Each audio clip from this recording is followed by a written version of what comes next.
Hello বন্ধুরা, আশা করি সবাই ভালো আছেন। তো ইন্ডিয়ান ভিসা সম্পর্কে কিছু নতুন তথ্য আপনাদের না জানিয়ে পারলাম না। তো আজকে কিন্তু যমুনা ফিউচার পার্কে ভিসা আবেদনকারীরা একটি আন্দোলন করেছে। তো আমরা নিজেরাই নিজের পায়ে কুড়াল মারছি। তো কারণ হচ্ছে ভিসা সেন্টারের মধ্যে গিয়ে তারা ভিসা ভারত বিরোধী বা ভারতের দালাল এই বিষয় নিয়ে কিন্তু আন্দোলন করেছে। তো সামনে হয়তো এই সব কারণে আমরা নিজেরাই কিন্তু নিজেদের পায়ে কুড়াল মারছি। যারা অনেকেই আছে যে মেডিকেল ভিসা প্রয়োজন বা বিশেষ প্রয়োজন ভারতে যাওয়া আসা করে, তাদের কপালটা ওনাদের জন্য পুড়ছে আর কি। মানে যারা আন্দোলন করছে তারা তো আন্দোলন করছেই, কিন্তু বাদবাকি তাদের খুব প্রয়োজন ভারতে যাওয়ার চিকিৎসার ক্ষেত্রে বা আপনার ট্যুরিস্টের ব্যাপারে বা ভিসা বিজনেস ভিসার ব্যাপারে বা এন্ট্রি ভিসার ব্যাপারে। তো তাদের কিন্তু সমস্যা হচ্ছে ওনাদের কারণে। ওনারা কিছু সংখ্যক লোক আন্দোলন করছে ভিসা দিচ্ছে না কারণে, এই বিষয় নিয়ে যে তাদেরকে ভিসা দেওয়া হচ্ছে না কেন। তো আসলে এখন বর্তমানে পরিস্থিতি খারাপ, সব দিক বিবেচনা করেই কিন্তু এই বিষয়টি সিদ্ধান্ত নেওয়া হয়েছে। ভারত ভিসা এখন পাচ্ছে না, অনেকেই রিজেক্ট করে দিচ্ছে।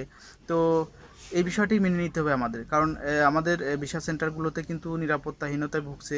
তো আজকে কিন্তু একটা জ্বলন্ত প্রমাণ যে যমুনা ফিউচার পার্কের মধ্যে ইন্ডিয়ান ভিসা এম্বাসির মধ্যে গিয়ে তারা কিন্তু আন্দোলন করছে। তো যেখানে পাসপোর্টটি ডেলিভারি দিচ্ছে তার সামনে গিয়ে আন্দোলন করছে, এমন অবস্থা যে পাসপোর্টগুলো কিন্তু ভেঙে বা কাছে যে আছে সেটা ভেঙেও ফেলতে পারতো। পুলিশেও কিন্তু টেকেল দিতে পারছে না, কয়েকটা পুলিশ আছে, আমি লাইভ ভিডিও দেখলাম। তো কি বলবো, মানে আসলে কিছু বলার নেই যে ভারতের ভিসা নিয়ে আমরা এত মাতামাতি করি, ভারতে যাই, অনেক প্রয়োজনে যাই, কিন্তু ইনাদের কারণে আসলে সামনে বড় ধরনের সমস্যা হতে পারে।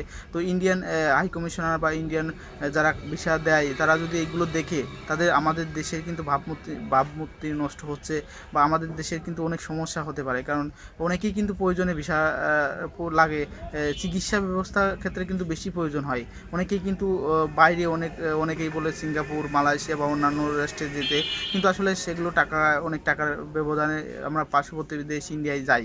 তো আসলে কি বলবো, ভিডিওটি দেখে আমার খুব খারাপ লাগছে যে ওনাদের কারণে আমাদের অনেক যারা খুব প্রয়োজন ভিসা তাদের পায়ে কুড়াল মারা মতন। তো ওনারা সমস্যা করছে, কিন্তু সমস্যা ওনাদের পড়তে হবে না, তো পড়তে হবে সবাইকে। তো ভিসা অলরেডি বন্ধ করে তো দেওয়ার মধ্যে আছে, কিন্তু এই আজকে যে ঘটনা, এই ঘটনার পর কী হবে বলা যাচ্ছে না। তো ড্রাই কম বেশি ডেলিভারি দিচ্ছিল, সেগুলোও কী হবে বলা যাচ্ছে না।